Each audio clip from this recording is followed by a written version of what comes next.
जय हिंद दोस्तों, मेरा नाम विजय। मैं आगे की क्लास को बढ़ाते हुए बात करता हूं आज मध्य प्रदेश की पर्वत श्रृंखलाओं की। आज हम बात करते हैं मध्य प्रदेश की पर्वत श्रृंखलाएं कहां पर मध्य प्रदेश में विस्तृत हैं। मैं बात करता हूं मध्य प्रदेश की पर्वत श्रृंखलाओं की।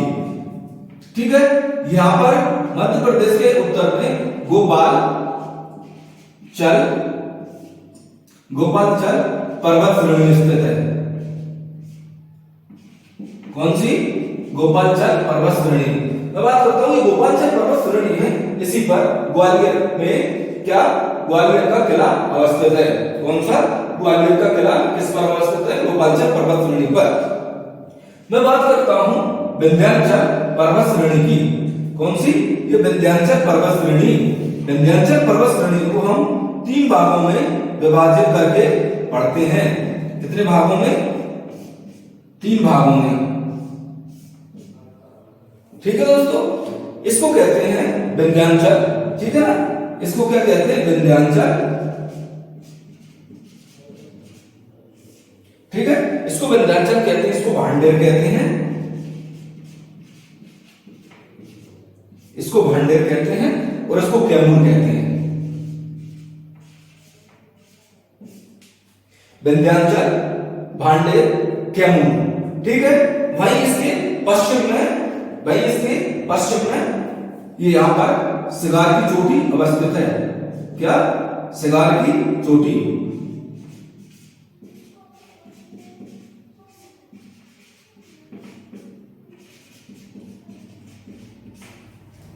भाई बात करें अब मध्य प्रदेश के दक्षिण में एक पर्वत श्रृंखला स्थित है जिसे सतपुड़ा पर्वत श्रेणी के नाम से जाना जाता है। ये मध्य प्रदेश के दक्षिण में स्थित है और इसका विस्तार पूर्व से पश्चिम या पश्चिम से पूर्व माना जाता है। इसको भी 3 भागों में विभाजित करके पढ़ते हैं। 3 भाग कौन से हैं? इसका पश्चिमी भाग राजपीपला के नाम से जाना जाता है। क्या? राजपीपला के नाम से जाना जाता है। और इसका मध्य भाग महादेव के नाम से जाना जाता है। भाई इसका पूर्वी भाग मैकाल के नाम से जाना जाता है। ठीक है दोस्तों, ये हमने थोड़ा सामान्य परिचय पढ़ने का प्रयास किया। ठीक है, पर्वत श्रृंखलाओं का थोड़ा परिचय पढ़ने का प्रयास किया। अब विस्तार से पढ़ने का प्रयास करते हैं।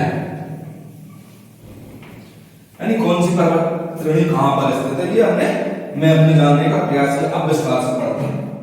ठीक है दोस्तों, बात करते हैं विंध्याचल पर्वत श्रेणी की।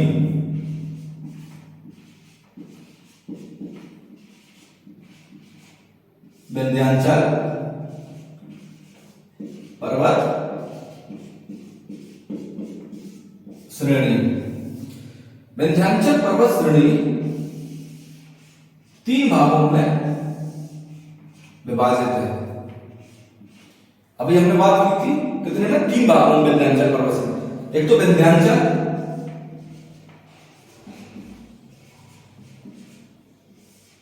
ठीक है, एक भांडेर,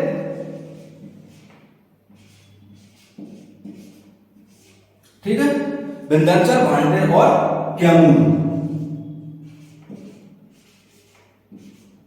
ठीक है दोस्तों, बात करते हैं विंध्याचल पर्वत श्रेणी की। देखो, यह मध्य प्रदेश के पश्चिम भाग में स्थित थी। अभी हमने मैप में बात की थी यहां पर। ठीक है ना, मध्य प्रदेश का जो हमने मैप बनाया था उसके पश्चिम भाग में स्थित थी। ठीक है ना, इसलिए जब हम वर्णन करते हैं किसी चीज का तो हम उसका मानचित्र के आधार पर वर्णन करते हैं किसी भौगोलिक स्थिति का। ठीक है ना, विंध्याचल जो पर्वत श्रेणी मध्य प्रदेश के पश्चिम में स्थित है। ठीक है ना, और इसके अंतर्गत क्या क्या आता है? एक मांडू आता है, असरपी पहाड़ी आती है, मांडू में स्थित है। असरपी पहाड़ी आती है, बांचू पॉइंट आता है, काकले बड़ी पहाड़ी आती है जहां से चक्रा नदी का उद्गम हुआ है। और वहीं बात करें सलकनपुर आता है, भीमबेटका आती है जो धार में स्थित है। ठीक है दोस्तों, अब मैं बात करता हूं क्या क्या आता है। ठीक है, विंध्याचल पर्वत श्रेणी के अंतर्गत क्या क्या आता है। मांडू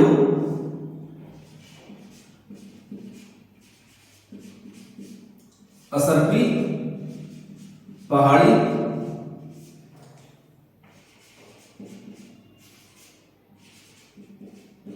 भीमबेटका मांडू असरपी पहाड़ी भीमबेटका, ठीक है, बांचू पॉइंट और मांडू, मांडू पड़ी है बांचू पॉइंट,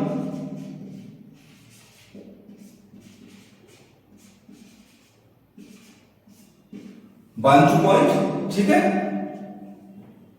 बांचू पॉइंट के बाद सलकनपुर, ठीक है ना, सलकनपुर,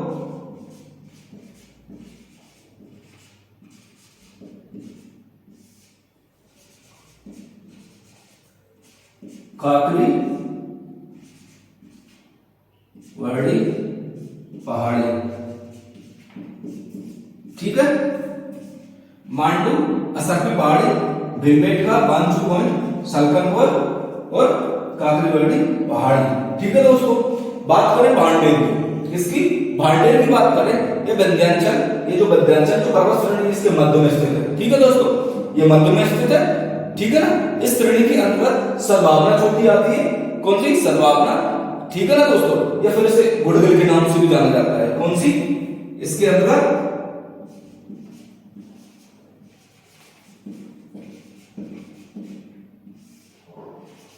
सद्भावना या गुड़ क्या, सद्भावना या गुड़ बिल कहां पर स्थित है, दमोह में, ये सद्भावना, ठीक है ना।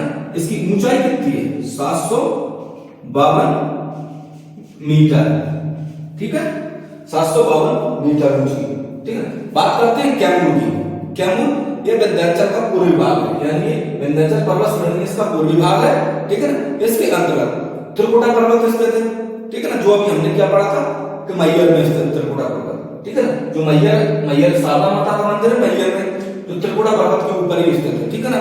भाई गिद्धराज पर्वत सतना में है, भाई बात करें, ठीक है ना, ध्यान से देखो, कौन सा, त्रिकुटा पर्वत सतना में, ठीक है।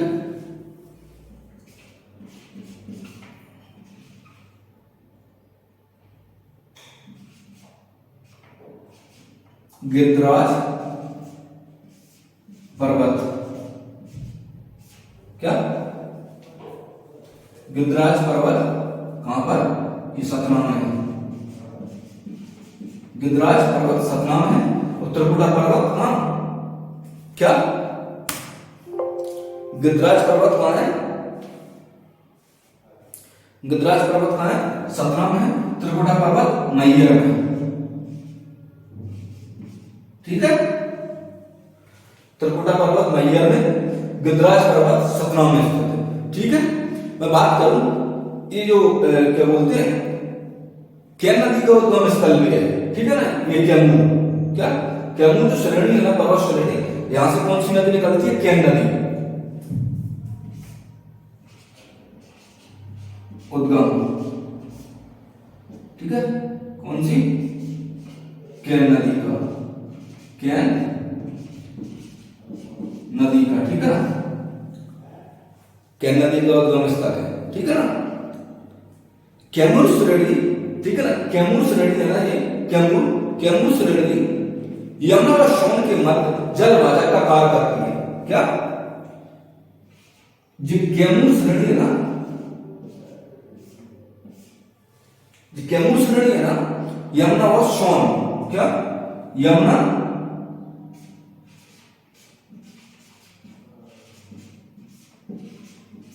नदी व सोन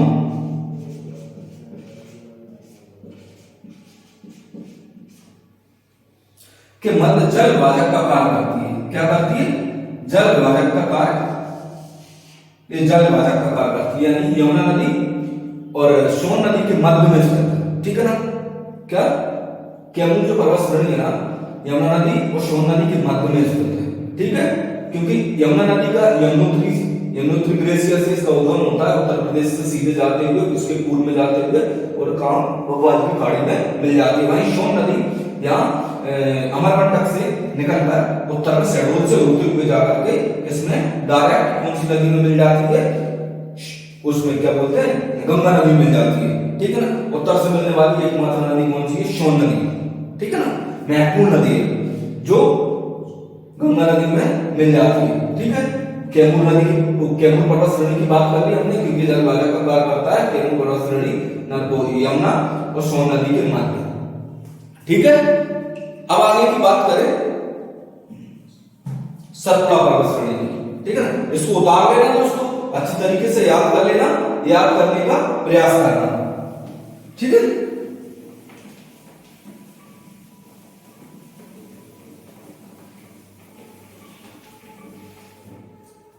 आगे की बात करें सतपुड़ा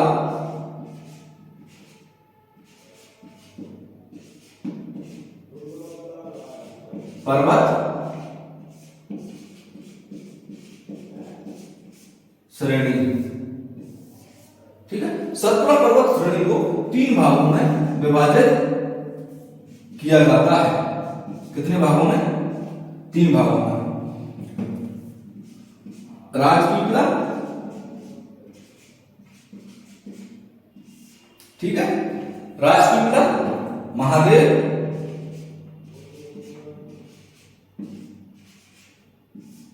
राजपीपला, महादेव और मैकाल। क्या, मैकाल। ठीक है, बात करें राजपीपला की, यह सतपुड़ा का पश्चिमी भाग स्थित है। ठीक है ना, सतपुड़ा का कौन सा भाग है, पश्चिमी। ठीक है ना, इसका जो विस्तार है, इसका जो विस्तार है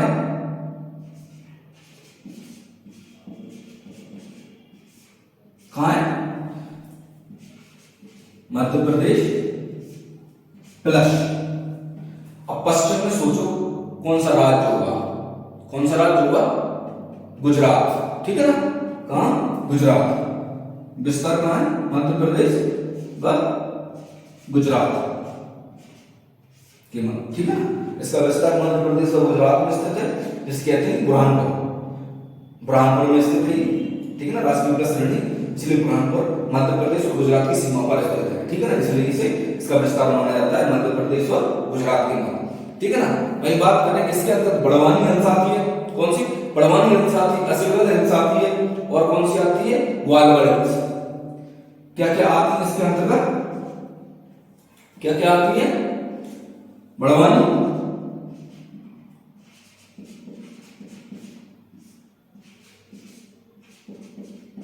हिल्स, बड़वानी हिल्स,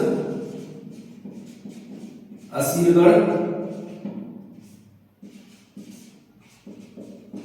हिल्स,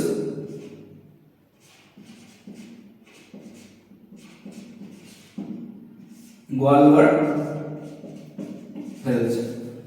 ठीक, Barwani hills, Asigarh hills, Gwalgarh hills.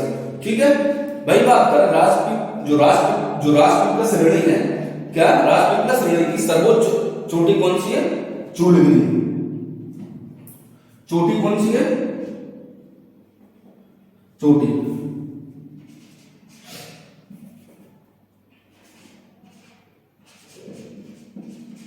चोटी, चूलगिरी। ठीक है, सर्वोच्च चोटी कौन सी है, चूलगिरी। याद कर लेना, कई एग्जाम में पूछी जाती है कि सतपुड़ा पर्वत श्रेणी के पश्चिम में स्थित राजपीपला श्रेणी की सबसे ऊंची चोटी कौन सी है, चूलगिरी, जिसकी ऊंचाई कितनी है, 1215 मीटर। ठीक है, 1215 मीटर इसकी क्या है, ऊंचाई है। बड़वानी में स्थित है। कहां पर स्थित है, बड़वानी में, बड़वानी। ठीक है, बड़वानी में स्थित है। ठीक है, इस श्रेणी में स्थित जो असीगढ़ का जो किला है, कहां है, ये असीगढ़ हिल्स है। इसको क्या कहा जाता है, दक्षिण का क्या, प्रवेश द्वार।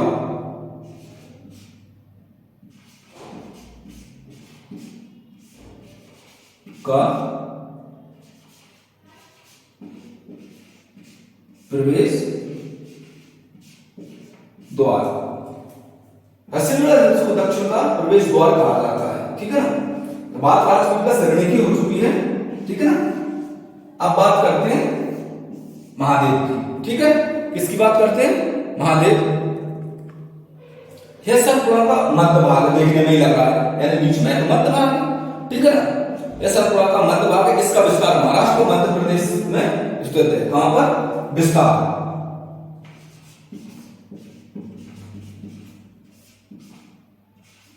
मध्य प्रदेश प्लस महाराष्ट्र, ठीक है। मध्य प्रदेश और महाराष्ट्र इसका विस्तार स्थित है। और जबकि मध्य प्रदेश में कहां तक इसका विस्तार पाया जाता है? मध्य प्रदेश में ये, ठीक है। मध्य प्रदेश में कहां तक पाया जाता है? खंडवा से शिवनी।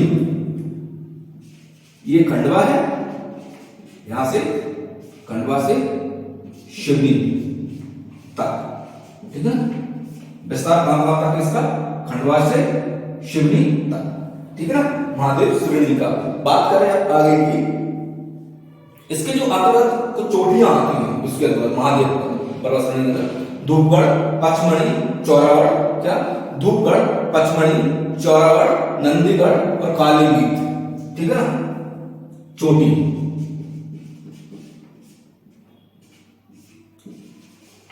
धूपगढ़, चौरागढ़, नंदीगढ़, धूपगढ़, चौरागढ़, नंदीगढ़ और क्या? कालीभीत, क्या? कालीभीत, कालीभीत, ठीक है ना। और पचमढ़ी, ठीक है। पचमढ़ी, इसकी ऊंचाई है 1350 मीटर, ठीक है ना। नहीं, धूपगढ़ की 1350, पचमढ़ी के अंदर आती है, क्या? धूपगढ़ कितनी है? इसकी है 1350, ठीक है। कितनी है इसकी? धूपगढ़ की सबसे ऊंची चोटी की, जो महादेव पर्वत की सबसे ऊंची चोटी धूपगढ़ है, इसकी ऊंचाई कितनी? 1350 मीटर, ठीक है ना, ठीक है ना। जो कालीभीत कहां पर है? बैतूल में, जी। कालीभीत बैतूल में, पचमढ़ी में ही है, ठीक है ना। और ये नंदीगढ़ है, चौरागढ़ है और धूपगढ़, ठीक है ना। आगे की बात करें, इस क्षेत्र की सबसे ऊंची चोटी मैंने बता दिया आपको, धूपगढ़ है। ये धूपगढ़ 1350 मीटर है इसकी ऊंचाई है। और मध्य प्रदेश की सबसे ऊंची चोटी है, ठीक है ना। धूपगढ़ महादेव की तो है ये धूपगढ़, लेकिन मध्य प्रदेश की भी सबसे ऊंची चोटी है, ठीक है दोस्तों। बात करें आगे की,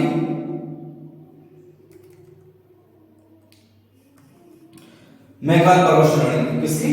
मेघाल पर्वत श्रेणी की। दोस्तों मेरे को बार बार देखना पड़ता है कि कैमरा ऑन है या नहीं। कभी कभी ऐसा होता है कि कैमरा ऑन ही नहीं हो पाता और हम क्लास लेते रहते हैं, हमारा 1-1.5 घंटे फालतू चला जाता है। कई बार ऐसा हुआ है, इसलिए बार बार देखना पड़ता है। बात करें मेघाल पर्वत श्रेणी की, तो यह सतपुड़ा का पूर्वी भाग देखने में ही लग रहा है, ठीक है। सतपुड़ा का पूर्वी भाग, इसका विस्तार मध्य प्रदेश के शिवनी से छत्तीसगढ़ तक है, क्या? विस्तार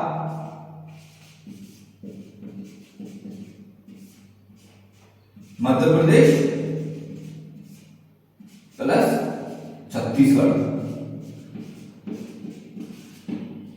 विस्तार कहां का है? मध्य प्रदेश पर, छत्तीसगढ़ के मध्य, लेकिन शिवनी से लेकर यहां का इसका जो मध्य प्रदेश का जो पूर्वी दक्षिण पूर्वी जिला है शिवनी, क्या? शिवनी, शिवनी से लेकर के छत्तीसगढ़ तक,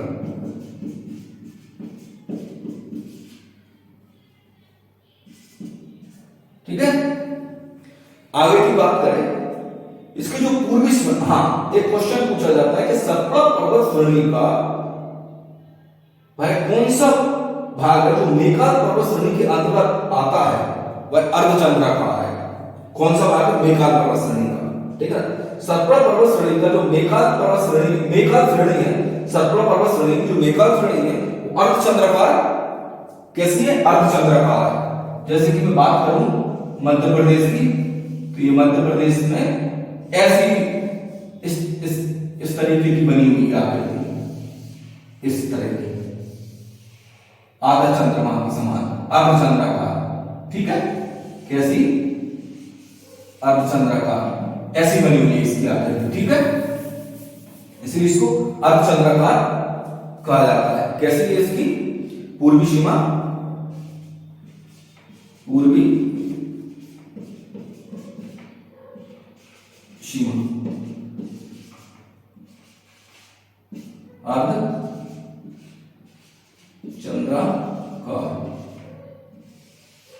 कैसी है? पूर्वी सीमा अर्धचंद्राकार। ठीक है ना। इसके अंतर्गत अमरकंटक, किरार घाटी और अचानकमार इसके अंतर्गत आती है। चोटी कौन कौन सी आती है? चोटी अमरकंटक,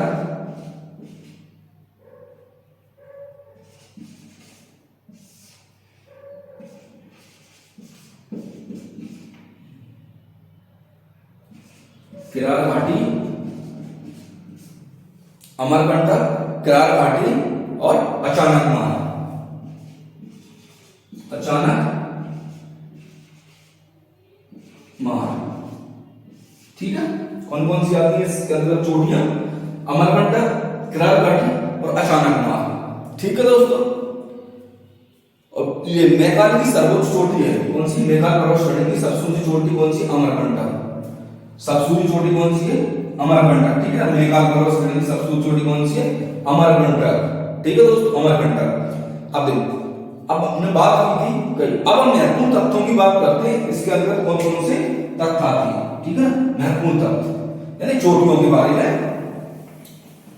कौन सी वहां की सबसे ऊंची चोटी है, वैसे हमने विस्तार से पढ़ लिया है और जानने का प्रयास करते हैं। बात करें मध्य प्रदेश की सबसे ऊंची चोटी, मध्य प्रदेश की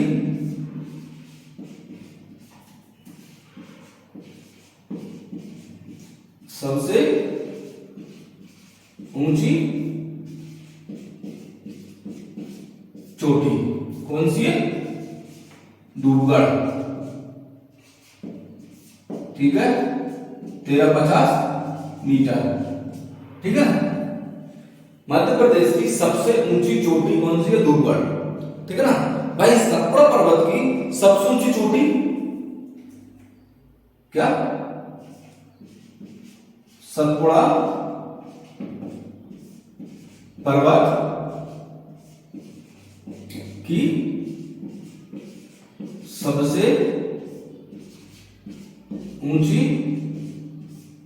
चोटी धूपगढ़ है। ठीक है, धूपगढ़। ठीक है, मध्य प्रदेश की सबसे ऊंची चोटी भी है, सतपुड़ा पर्वत की सबसे ऊंची चोटी भी है। ठीक है दोस्तों, मैकाल श्रेणी की सबसे ऊंची चोटी अभी बात की थी हमने। मैकाल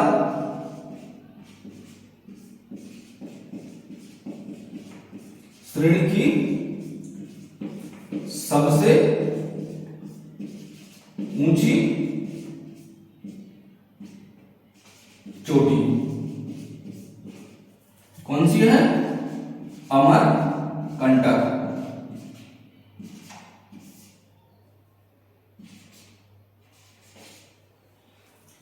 मैकाल श्रेणी की सबसे ऊंची चोटी कौन सी है? अमरकंटक। ठीक है ना। मैं राजपीपला की सबसे ऊंची चोटी जो हमने बात की थी अभी, पश्चिम दक्षिण पश्चिम में स्थित है।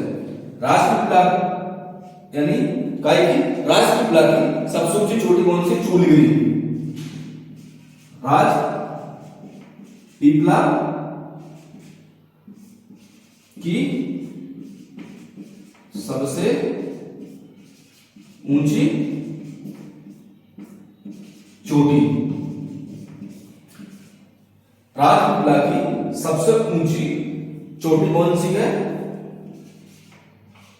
चूलगिरी। ठीक है दोस्तों, बुरहानपुर में स्थित है। ठीक है भाई, बात करते हैं अब बुंदेलखंड पठार की सबसे ऊंची चोटी।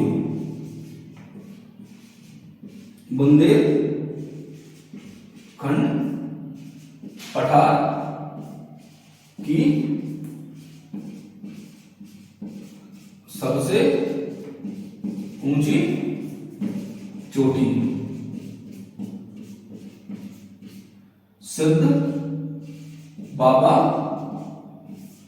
सिद्ध बाबा की, ठीक है ना, किसकी है, सिद्ध बाबा की, ठीक है ना। बुंदेलखंड पठार की सबसे ऊंची चोटी कौन सी, सिद्ध बाबा है। भाई आप बात करें तो मालवा पठार की सबसे ऊंची चोटी, मालवा पठार की सबसे ऊंची चोटी, मालवा पठार की सबसे ऊंची चोटी कौन सी है, सिवार, कौन सी है, सिवार, ठीक है ना। मालवा पठार की सबसे ऊंची चोटी कौन सी है, सिवार, इसकी ऊंचाई कितनी है, 881 मीटर, ठीक है। धूपगढ़ की 1350, ठीक है, बता देते। भाई बात करें अब आगे की, विंध्याचल पर्वत श्रेणी की सबसे ऊंची चोटी, विंध्याचल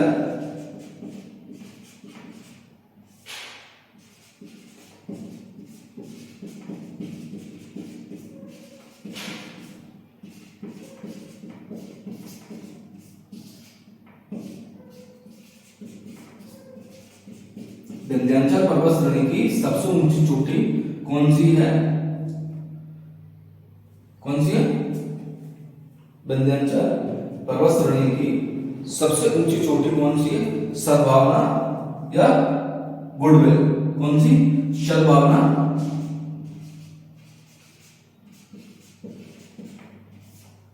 या गुडविल। ऊंचाई है इसकी लगभग 752 मीटर, ठीक है, कितनी है, 752 मीटर, ठीक है। अब जो मैंने एक साथ में आपको याद करने के दृष्टिकोण से सारी चोटियां एक साथ में लिखवा दी, जिसको आप आसानी से समझ सकते हो, याद कर सकते हो, ठीक है दोस्तों। बात करूंगा अपने आगे की, इसमें अपन बात करते हैं महत्वपूर्ण कुछ तथ्यों की, ठीक है, जो एग्जाम की दृष्टि से अति महत्वपूर्ण है, ठीक है ना दोस्तों।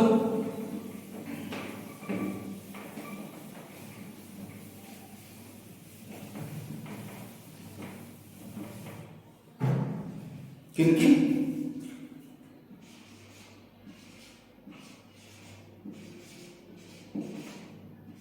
महत्वपूर्ण तथ्य जो कई बार एग्जाम में पूछे जाते हैं, ठीक है। जैसे गद्राज पर्वत हमने पढ़ा था अभी, ठीक है ना, गद्राज पर्वत, जो गद्राज पर्वत है मध्य प्रदेश के सतना जिले के रामनगर में स्थित है, कौन सा, गद्राज पर्वत कहां स्थित है, गद्राज पर्वत मध्य प्रदेश के सतना जिला है,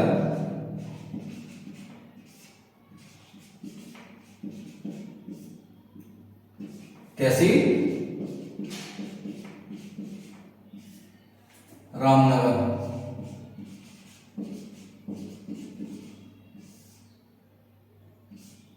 ठीक है। अब बात करते हैं भोपाल से। भोपाल शहर 5 पर्वत श्रेणियों के मध्य में स्थित है, कौन सा, भोपाल शहर 5 पर्वत श्रेणियों के मध्य में स्थित है, ठीक है। वो 5 पर्वत श्रेणियां कौन कौन सी है, ठीक है। बात करें श्यामला, न्योरी, कौन कौन सी, श्यामला, न्योरी, अरेरा, कटारा, ईदगाह, ठीक है ना। श्यामला, न्योरी,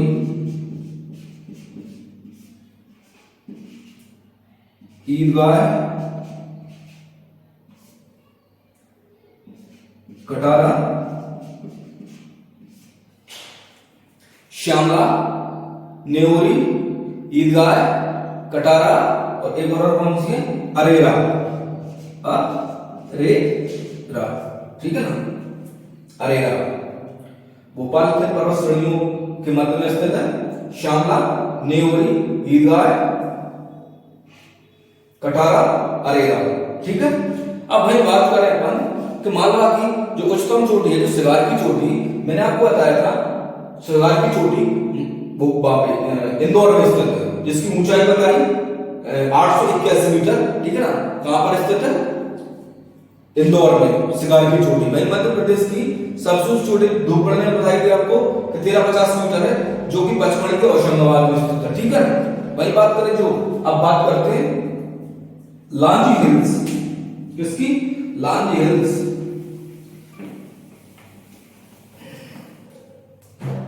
लांजी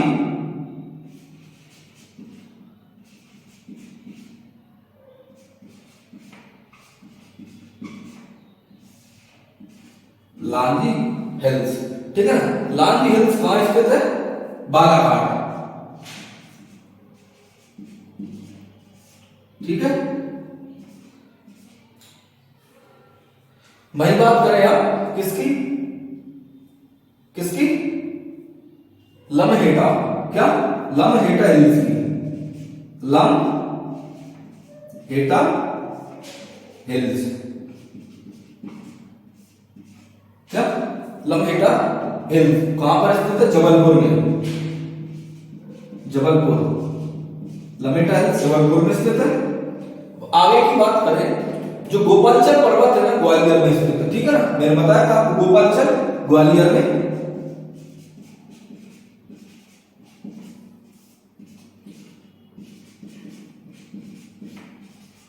गोपालचल ग्वालियर में।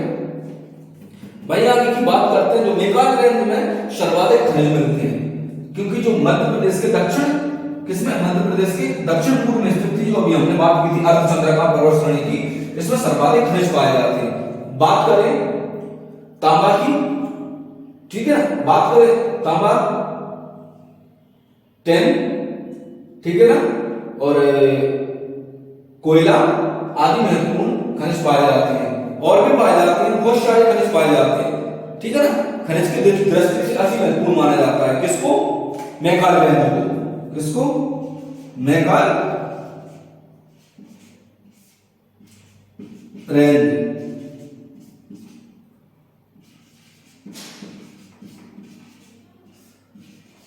खनिज की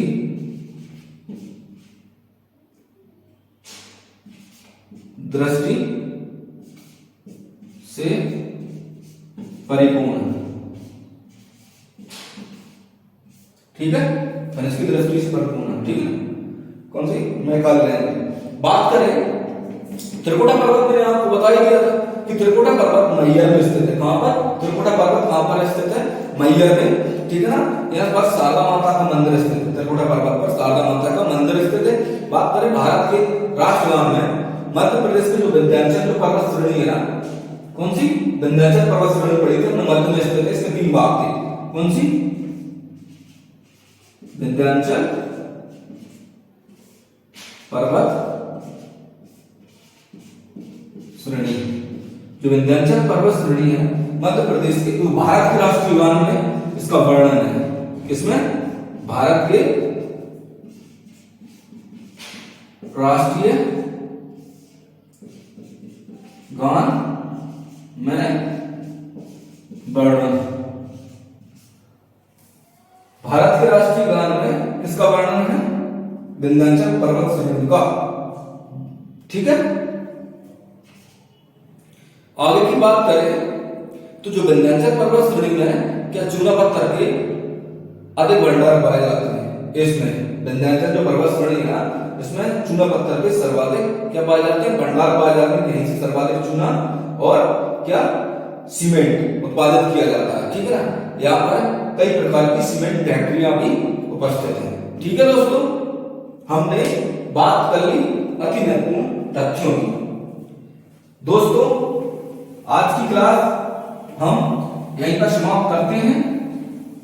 अब हम बात करेंगे कल आगे की क्लास में, ठीक है दोस्तों। धन्यवाद दोस्तों, नमस्कार दोस्तों, जय हिंद दोस्तों।